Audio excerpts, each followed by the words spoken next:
Now, there's a reason why this happens. There's a reason why there is infidelity and betrayal in relationships. Most people are unaware of this, but this is the main #1 reason why men cheat. It has, first of all, it has nothing to do with how great the relationship is. Let's talk about that. Ladies, it is not you. And I say that, I know it offers no condolence, no consolation of pain at all, but this is what happens. So when men, primarily men, this happens because we suppress emotions. When a person grows up and they're in relationships with an adult spouse, long-term relationship, and they felt experiences of abandonment and neglect from their caregivers, and their current relationship has tension. Tension is okay if the partner is not prevalent to abandonment and neglect emotional experiences. So when a man feels abandoned and neglected because dad wasn't there in his life, mom wasn't there in his life, or there was a disconnect, emotionally, that person, predominantly men, experience this in terms of the emotional reaction of why they cheat. That feeling of being abandoned and neglected is still with them. And because of abandonment and neglect, we learn to suppress our emotional experiences. And we suppress our emotional experiences, and when we grow into this adult relationship,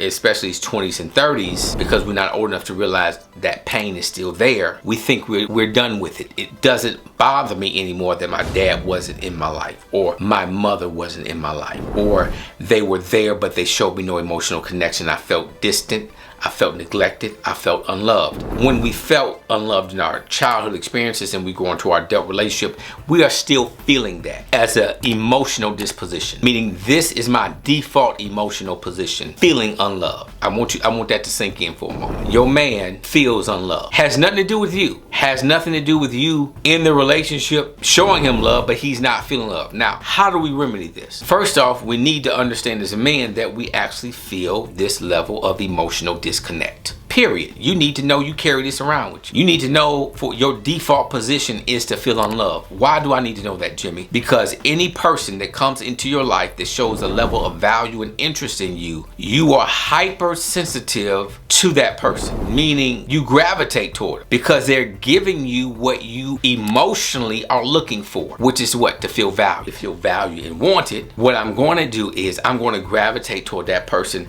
because the experience is meeting an emotional need in my life. I feel wanted. That is the allurement away from your relationship. The feeling of being wanted. That relationship then evolves into infidelity, but it never starts with the intention of infidelity. It starts with, this is a good feeling. They want me. I'm needed, right?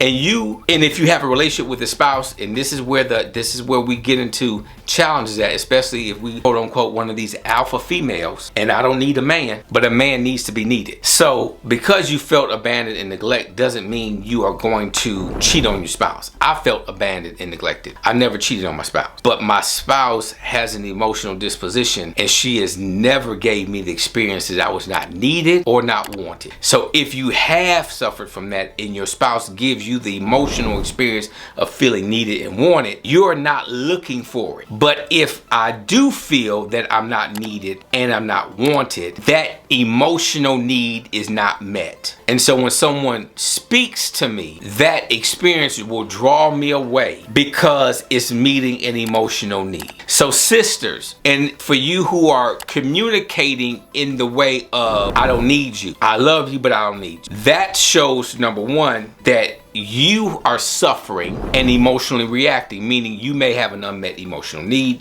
from your spouse, and so you are reacting by verbalizing that. But here's what I want to warn you of. When you sharing that type of verbiage to a man who felt neglected and abandoned, you're only reassuring him of that emotional disposition, reassuring him that he's not needed, he's not wanted. That's how we lose relationships. So you have to give yourself over to vulnerability. You have to be willing to communicate, I love you, I need you. I'm so glad you're in my life. I'm so glad you're in our family's life. Baby, thank you for being who you are. Thank you for supporting us.